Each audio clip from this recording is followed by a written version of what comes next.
시편 26편은 다윗이 지은 시입니다. 자신을 부당하게 비방하는 자들로 인해서 하나님 앞에 나아가 자신의 결백을 주장하며 자신을 판단해 달라는 비탄 시입니다. 본 시의 배경에 대해서 압살롬의 반역이나 또 세바의 반역 사건을 연관시키기도 합니다. 하지만 다윗은 자신의 의를 강하게 주장하기에 당시 자신의 잘못으로 인해 비방을 받는 상황과는 잘 어울리지 않다고 봅니다. 그렇게 어떤 특정한 상황보다는 다윗이 주변 적들로부터 무고한 비방을 당하는 억울한 상황에 지은 시로 보는 것이 맞습니다. 또 다른 한편으로는 9절에 보시면 죄인들과 살인자들과 자신의 생명을 거둬들이지 말라라는 구절을 통해서 다윗의 노년의 과거를 회상하며 지은 시로 보기도 합니다. 하나님 앞에 설 때 의롭게 살아온 자신이 악인들과 같은 판결을 받지 않기를 바라면서 지은 시로 볼 수도 있는 겁니다. 이런 시의 배경을 생각하면서 공동 번역을 낭독하겠습니다. 야훼여 나의 무죄함을 밝혀주소서. 깨끗하게 살며 당신만을 철석같이 믿었사옵니다. 야훼여 샅샅이 캐어보고 알아보소서. 속속들이 내 마음 뒤집어 보소서. 당신의 한결같은 사랑만을 쳐다보면서 당신의 진리 따라 살았습니다. 사기꾼들과 어울리지 않았으며 음흉한 자들과 벗하지 않았습니다. 악인들의 모임에는 끼이지도 않았고 나쁜 자들과 함께 앉지도 않았습니다.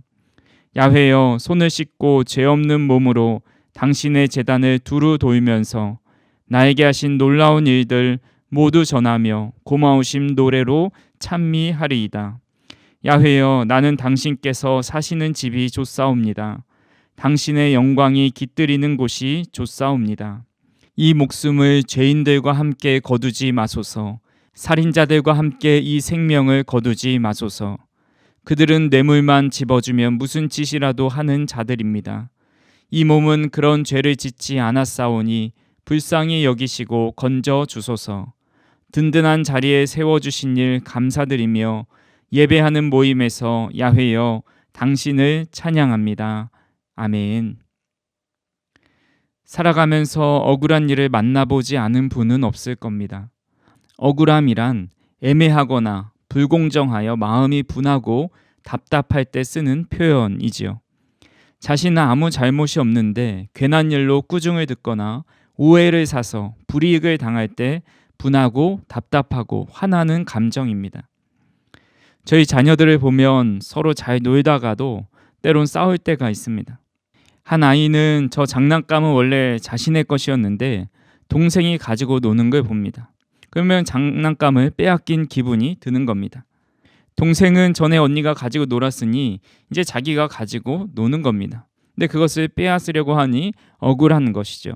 둘이 싸우면 때로는 한 편을 들어주지 못하고 둘 다 가지지 못하게 할 때가 있습니다. 그럴 때면 둘 다 서러워서 우는 거죠. 각자의 입장에 따라 억울해하는 겁니다.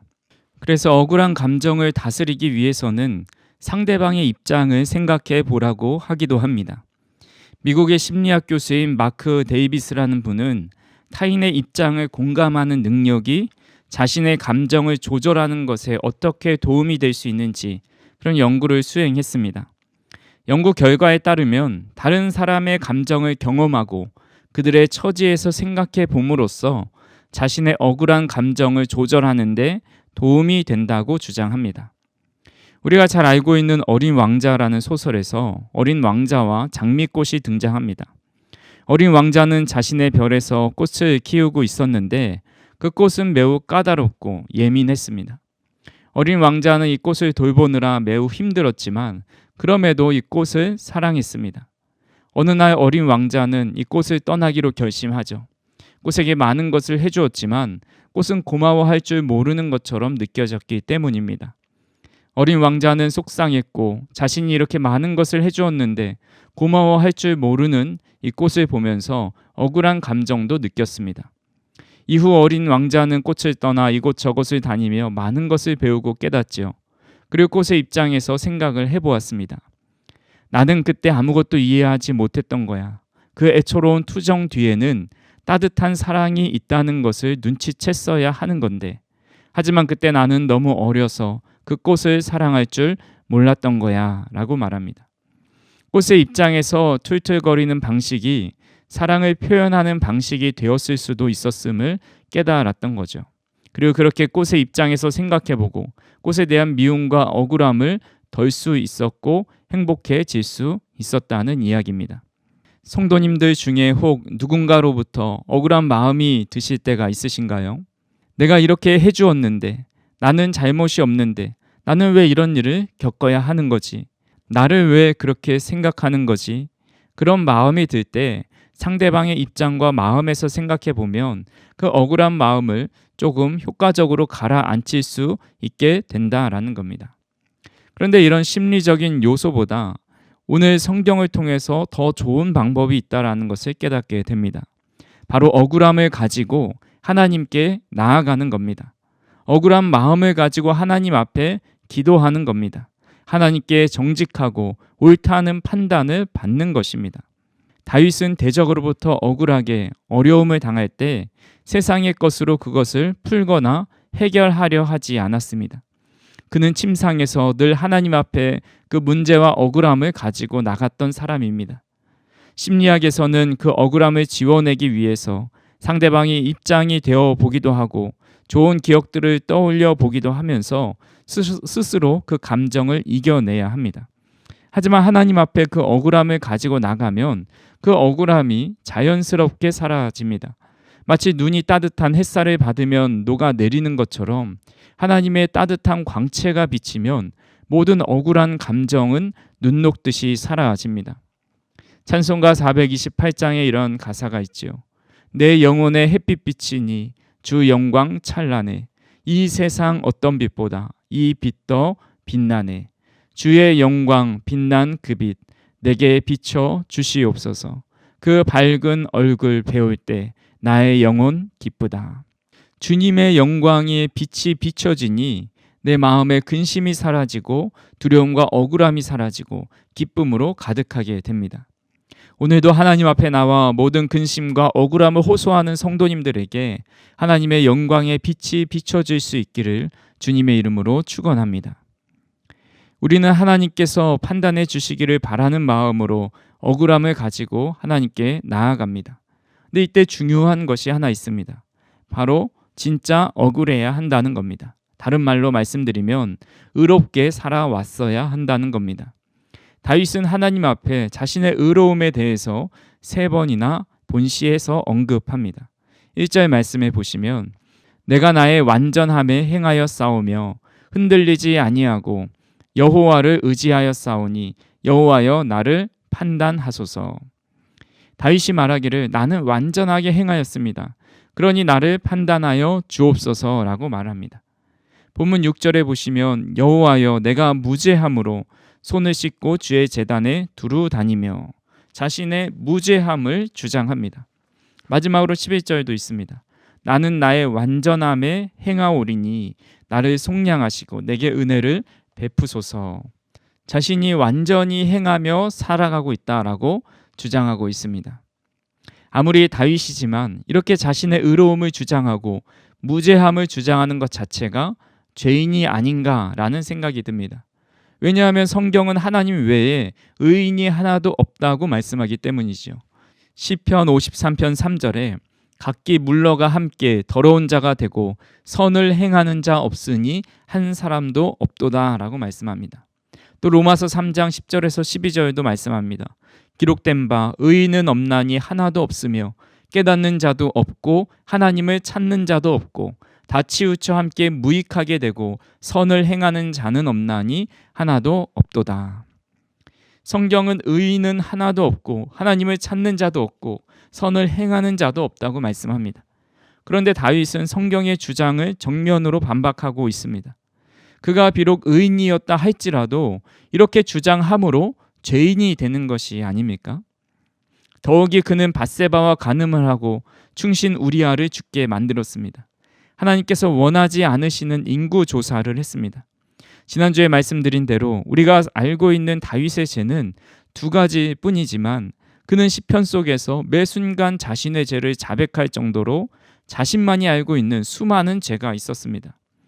시간적으로 물론 연속성은 없지만 바로 앞인 시편 25편에서 자신의 죄를 그렇게 수도 없이 고백해 놓고 바로 그 다음 장인 시편 26편에서는 자신이 의인이라고 주장합니다. 다윗 스스로 죄인이었음을 인정하고 회개했을 때가 있었는데 또 다시 바꿔서 자신을 의인이라고 강력하게 주장하고 있는 겁니다. 다윗이 이렇게 거만하고 교만한 발언을 하는 것은 그 스스로가 하나님처럼 의롭다고 여기고 있기 때문이 아닙니다. 다윗은 두 가지를 근거로 자신의 의로움을 가지고 하나님께 나아가고 있습니다. 첫 번째로 다윗은 의인은 믿음으로 말미암아 된다는 것을 알았기 때문입니다. 하나님께서 아브라함을 택하시고 믿음의 조상으로 삼으신 것은 그의 어떤 행위 때문이 아니죠. 아브라함의 믿음 때문입니다. 창세기 15장 6절입니다. 아브라함이 여호와를 믿으니 여호와께서 이를 그의 의로 여기시고, 아브라함이 여호와를 믿으니 여호와께서 아브라함을 의인으로 여기셨다고 말씀합니다. 사람의 어떤 행위와 노력으로 의롭다 여김을 받을 수 없지만 하나님을 믿음으로 의롭다 여김을 받을 수 있습니다. 다윗은 그 사실을 믿었기 때문에 본문 3절에 이렇게 고백하죠. 주의 인자하심이 내 목전에 있나이다. 내가 주의 진리 중에 행하여. 다윗은 주의 인자하심이 내 목전에 있다고 고백합니다. 하나님의 인자하심이란 하나님의 선하심과 신실하심과 자비하심을 모두 포괄하는 언약적 사랑을 의미합니다. 그래서 존 버녀는 하나님의 정원에 있는 모든 꽃은 그 꽃잎이 겹으로 되어 있습니다 라고 말했습니다. 하나님의 인자하심은 하나가 아니라는 겁니다. 한 가지로 정의할 수도 없습니다. 하나님께서 자기 백성을 향해 베풀어 주시는 특별한 사랑과 애정과 호의, 이 모든 것을 총칭하는 말입니다. 즉 하나님을 믿음으로 의인이 된다는 것은 하나님의 특별한 사랑과 애정, 호의 때문이라는 것을 다윗은 너무 잘 알고 있었습니다. 그래서 11절에서도 하나님의 그런 은혜를 구하고 있습니다. 나는 나의 완전함에 행하오리니 나를 속량하시고 내게 은혜를 베푸소서. 나를 속량하시고 내게 은혜를 베푸소서. 이 속량이라는 말은 포로나 노예를 대가로 주고 사서 자유롭게 하는 것을 말합니다. 하나님께서 죄에서 해방시켜 주시고 은혜를 주실 것을 간구하고 있는 겁니다. 우리는 누구도 하나님 앞에 당당히 설 수 없습니다. 아무리 산속에서 태어나 산속에서 홀로 자라났다 할지라도 나는 죄가 없으니 나를 판단해 보십시오. 나를 한번 샅샅이 살펴보십시오. 저만큼 천국에 들어갈 의인이 어디 있습니까? 라고 당당히 말할 수 있는 사람은 없습니다. 하지만 우리는 하나님 앞에 이렇게 당당히 말할 수 있습니다. 여호와여 나를 판단하소서, 나를 살펴주소서. 그 근거가 무엇입니까? 예수님을 믿음으로 의롭다 여김을 받기 때문입니다. 갈라디아서 2장 16절에 말씀하고 있습니다.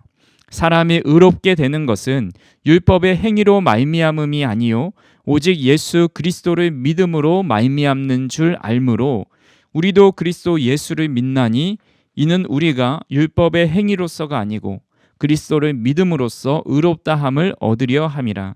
율법의 행위로서는 의롭다함을 얻을 육체가 없느니라. 사랑하는 성도 여러분, 이제 우리는 더 당당해질 수 있기를 바랍니다. 세상에서 아무리 억울한 일을 당한다 할지라도 본인 스스로 당당하면 고개를 숙이지 않을 수 있습니다. 어깨가 쭈그러들지 않을 수 있습니다. 아무리 오해가 되고 와전이 되고 그렇다 할지라도 우리 스스로 의롭다 여기고 있다면 고개를 들고 어깨를 펴고 당당할 수 있는 겁니다. 사단 마귀는 우리 마음에 자꾸 속삭입니다. 내가 뭘 했다고 의로울 수 있겠니? 그렇게 해가지고 하나님이 기뻐하시겠니? 그런 모습으로 살아가면 결국 하나님 앞에 설 수 있겠니? 계속 속삭이면서 우리의 믿음을 흔들어 놓습니다. 하지만 다윗은 본문 1절에 내가 나의 완전함에 행하여 싸우며 흔들리지 아니하고 여호와를 의지합니다 라고 고백하고 있습니다. 간절히 바라기는 저와 우리 성도님들이 예수님을 믿는 믿음으로 나는 의로운 사람, 하나님께서 의롭다 칭해주는 사람이라는 사실만은 흔들리지 않고 붙잡을 수 있기를 간절히 소망합니다. 하나님께서는 그런 사람을 의롭다 칭하여 주십니다. 두 번째로 다윗이 자신을 의롭다고 말한 근거는 하나님과 동행했기 때문입니다. 본문 1절을 다시 한번 보시면 내가 나의 완전함에 행하여 싸우며 라고 말씀합니다. 여기서 행하다라는 단어가 히브리어로 할라크라는 단어입니다. 이 단어는 다양한 의미가 있는데 대표적으로 동행하다라는 뜻이 있습니다. 또한 본문 3절 말씀을 보시면 내가 주의 진리 중에 행하여 라는 말씀 중에서 이 행한다 라는 말도 히브리어로 할라크입니다. 주님의 완전함 그리고 진리와 동행했다라는 의미입니다. 완전함과 진리는 하나님의 속성이죠. 그렇기 때문에 이는 하나님을 지칭합니다. 다윗은 늘 하나님과 동행했다라는 의미가 됩니다. 이 할라크라는 단어가 에녹의 삶을 나타낼 때 사용됩니다. 창세기 5장 24절에 에녹이 하나님과 동행하더니 하나님이 그를 데려가심으로 세상에 있지 아니하였더라. 에녹이 하나님과 동행하여서 할라크하여서 하나님이 직접 데려가셨습니다. 하나님과 동행한 그를 하나님은 의롭게 여겨주신 겁니다. 하나님과 동행하며 살았던 다윗은 완전한 진리 가운데 살지는 못했지만 완전함을 향해서 또 진리를 향해서 하나님과 동행하였습니다. 본문 4절에서 5절 말씀입니다. 허망한 사람과 같이 앉지 아니하였사오니 간사한 자와 동행하지도 아니하리이다. 내가 행악자의 집회를 미워하오니 악한 자와 같이 앉지 아니하리이다. 히브리인의 관습에 있어서 한 자리에 함께 앉는 것은 상대방을 인격적으로 받아주고 교제하는 것을 의미합니다. 예수님께서 죄인과 세리들과 함께 앉아서 식사했을 때 바리새인과 서기관들이 비방하였죠. 만약 예수님이 거룩한 하나님의 아들이라면 하나님의 율법대로 살아가는 자신들과 식사를 하셔야 했는데 같은 자리에 앉으셔야 했는데 죄인들과 또 세리들과 함께 식사하고 그들과 함께 앉아 있습니다. 그 모습이 바로 세리와 죄인들을 인격적으로 받아주고 교제하는 것이기 때문에 예수님을 비방하고 있는 겁니다. 다윗은 하나님과 동행하고 있기에 허망한 사람, 간사한 자, 행악한 자의 집회, 악한 자와 같이 앉지 않았습니다. 그들과 마음을 같이 하지도 그들의 주장에 휩쓸리지도 않았습니다. 대신에 그는 어떤 자리를 좋아했습니까? 8절 말씀입니다. 여호와여 내가 주께서 계신 집과 주의 영광이 머무는 곳을 사랑하오니. 다윗은 주께서 계신 집과 주의 영광이 머무는 곳을 사랑하였습니다. 제가 청소년이나 청년 사역을 할 때 그 친구들이 가는 곳을 보면 그 마음에 무엇이 있는지 너무 쉽게 파악이 됩니다. 게임을 좋아하는 친구는 학교 끝나자마자 PC방으로 달려갑니다. 노래를 좋아하는 친구는 일주일 중에 노래방을 가장 많이 가고 당구를 좋아하는 친구는 당구를 치러 갑니다. 운동을 좋아하는 청년은 시간만 나면 헬스장에 가고 무엇인가 목표를 가지고 열심히 공부하는 친구들은 독서실이나 학원을 갑니다. 술을 좋아하는 청년들은 주말만 되면 술을 마시러 갑니다. 그런데 하나님께 관심 있는 학생, 하나님께 관심 있는 청년들은 금요일에도 나오고 토요일에 찬양팀 연습한다고 나오고 주일에도 나옵니다. 제가 알고 있는 한 권사님은 연세가 90세가 가까이 되셨는데 몸도 좋지 않으시고 또 불편하심에도 매 예배마다 참석을 하십니다. 주일 낮 예배, 주일 오후 예배, 수요, 금요 기도회 한 번도 빠지지 않으십니다. 새벽 기도도 전에 차량 운행할 때는 매번 나오셨지만 코로나 이후에 차량 운행이 없어지면서 잘 나오지 못하게 되었습니다. 근데 이제 특별 새벽 기도만 하면 택시를 타고 교회로 나오십니다. 나중에 치매에 걸리셔서 집도 잘 못 찾아가실 때 교회는 택시 타고 찾아오십니다. 요일 구별이 잘 못 되셔서 평일에 오시기도 합니다. 한 번은 평일에 권사님이 교회에 찾아오셨습니다. 그 권사님을 뵙고 권사님 오늘 예배가 없는 날인데 왜 나오셨어요? 라고 제가 물어보니 권사님이 말씀하기를 오늘 예배 있는 날 아니었어? 그럼 온 김에 기도라도 하고 가야지 하고 성전에 들어가서 본당에 들어가서 기도하고 돌아가셨습니다. 나중에 요양원에 들어가셨는데 치매 걸리셔서 사람도 잘 못 알아봐도 기도하고 말씀 보는 것은 늘 기억하고 계셨습니다. 저는 이 권사님이 이렇게까지 교회에 나오는 이유가 무엇일까? 그런 생각을 해봤습니다. 수십 년 설교를 들었고 그 연세의 말씀을 듣고 무슨 비전이 생기고 특별한 삶의 전환점이 생기는 것도 아닙니다. 그런데 왜 나오실까요? 생각해 보면 바로 오늘 이 다윗의 고백의 마음으로 나오셨을 거라 생각됩니다. 여호와여, 내가 주께서 계신 집과 주의 영광이 머무는 곳을 사랑합니다. 하나님의 영광이 머무는 곳을 사랑하고 사모했기 때문입니다. 얼마나 사모했으면 다른 건 다 잊어버려도 기도하고 말씀 보는 것은 잊어버리지 않겠습니까? 저도 우리 성도님들을 보면서 그런 생각을 해봅니다. 우리 성도님들이 교회에 왜 나오시는 걸까? 젊은 목사가 설교를 잘하면 얼마나 잘하고 그 설교의 깊이가 깊으면 얼마나 깊겠습니까? 너무나 훌륭하신 목사님들의 설교를 수도 없이 들어오셨을 텐데 더 은혜롭고 더 새로운 것이 어디 있겠습니까? 그런데도 이렇게 빠지지 않고 예배에 나오시는 이유를 생각해 보면 바로 주께서 계신 집과 주의 영광이 머무는 이 교회를 너무 사랑해서라는 생각이 듭니다. 하나님의 영광과 하나님과 함께하는 예배의 자리가 너무 귀하다 생각해서 나오는 줄로 믿습니다.